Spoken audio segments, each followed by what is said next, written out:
Well, we're taking a live look this evening here at our Council Grove camera, brought to you by TCT Broadband Solutions. Currently 44 degrees right now, feels like 39 with those winds starting to pick up a little bit here out of the north and west. We are going to see some fairly gusty conditions here tonight as we may be getting in that range of around 30 to 35 miles per hour. So a bit of a chill here as temperatures won't be too much colder than what we've seen over the last several days, but that feels like could be down in the 20s for a couple of us. Again, this is ahead of much more average temperatures approaching our region. For today, though, we did get to see one last mild high here in the upper 40s, which is about 8 degrees above that average of 41. 32 for the lows this morning, just at that freezing mark. We're typically much further below in the lower 20s on this date to wrap up 2024. But looking off to the north, we can see some of that colder air is starting to move into the region. Those greener colors starting to shrink back across the rest of the state, and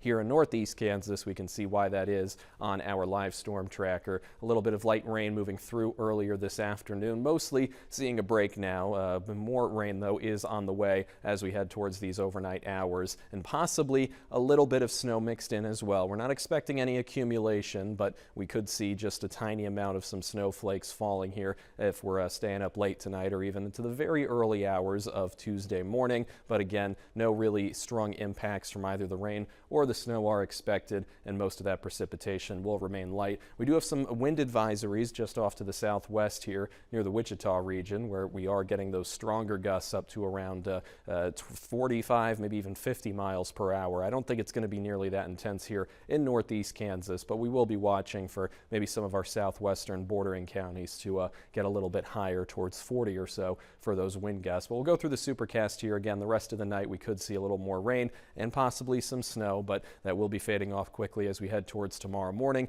And again, no accumulation is expected here with any of that snowfall. The next couple of days after this, I think, are going to be relatively dry across the area, so not really going to see too many changes in terms of those sky conditions. But we will be watching for next weekend for a pretty good chance of snow, and by this point we're pretty confident it will only be snow, as temperatures are going to drop even further, maybe as far down as the 20s for highs, possibly a couple of single-digit lows. So that may be an interesting combination here in a good 5 to 6 days. We'll keep tracking that. Winds in the meantime, again, are going to be strong for tonight, but you can see over the next couple of days things aren't going to get too gusty, a sign that those temperatures are not really going to be changing too quickly, and it'll be a more gradual cool down before we arrive at those more frigid conditions next weekend. 31 for tonight. That rain snow mix will probably only occur north of I-70, but again, most of that, the overwhelming majority, will be rain, no accumulation. 38 for tomorrow, so a little bit of sun later in the day. We'll have those gusty winds early on in the morning,